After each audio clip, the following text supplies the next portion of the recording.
নমস্কার, কল্পতরু চ্যানেলে আপনাদের সকলকে স্বাগত জানাই।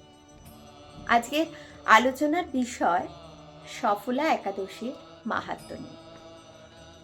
পৌষ মাসে কৃষ্ণপক্ষে যে একাদশী তিথি পালিত হয়ে থাকে তাকে সফলা একাদশী তিথি বলা হয়।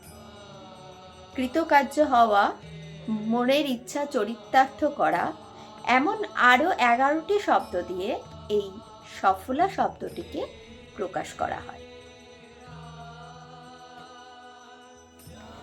বিশেষ অর্থে বলতে গেলে যে একাদশী দেবী ত্যাগ ও বৈরাগ্যে পরিপূর্ণ ভক্তের মনের ইচ্ছা পূরণ করে তাকে সফল করে মনের অভীষ্ট ধামে পৌঁছে দেন, তিনি হলেন শ্রী শ্রী সফলা একাদশী দেবী।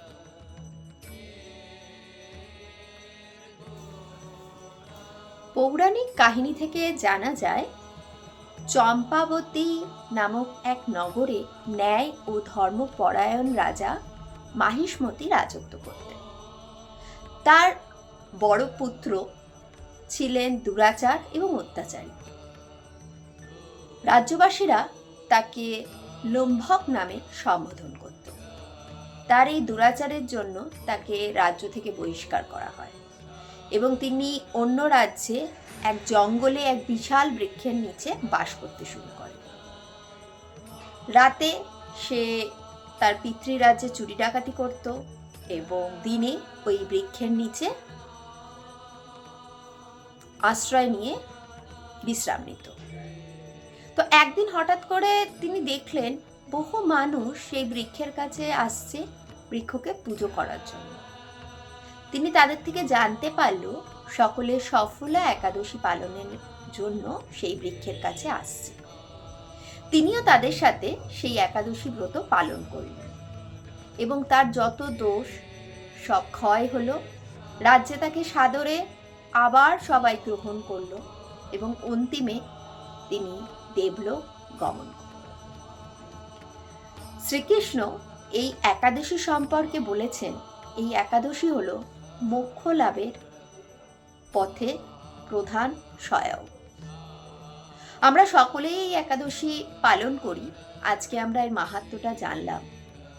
যারা করি না তারাও যদি এটা পালন করি, তো আমাদের নিত্য নতুন চলমান জীবনে ঈশ্বরকে পাওয়ার যে সুপ্ত বাসনা আমাদের প্রত্যেকেরই হৃদয়ে আছে, সেটা পরিপূর্ণ করতে গেলে এই একাদশী নিষ্ঠা সহকারে পালন করলে তার ফল প্রাপ্ত হয়।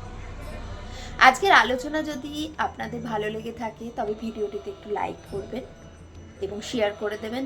অবশ্যই পেজটিকে সাবস্ক্রাইব করবেন, কারণ আপনাদের সহযোগিতা, আপনাদের সাথে থাকাতেই আজকে আমি এতদূর আসতে পেরেছি। আপনাদের সাথে বিষয়গুলো খুব সহজ সরল ভাষায় শেয়ার করতে পারি। যারা পূর্বেই সাবস্ক্রাইব করে রেখেছেন তাদের তো অসংখ্য ধন্যবাদ। আর যেসব বন্ধুরা এখন নতুনভাবে ভিডিওটা দেখছেন তারা এই পেজটিকে বা এই চ্যানেলটিকে সাবস্ক্রাইব করে দেবেন, কারণ আপনারা সাথে থাকলে তবে নিত্য নতুন জিনিস খুব সহজ ভাষায় আপনাদের সামনে তুলে ধরতে উৎসাহ পাবো। ভালো থাকবেন, সুস্থ থাকবেন, সাথে থাকবেন।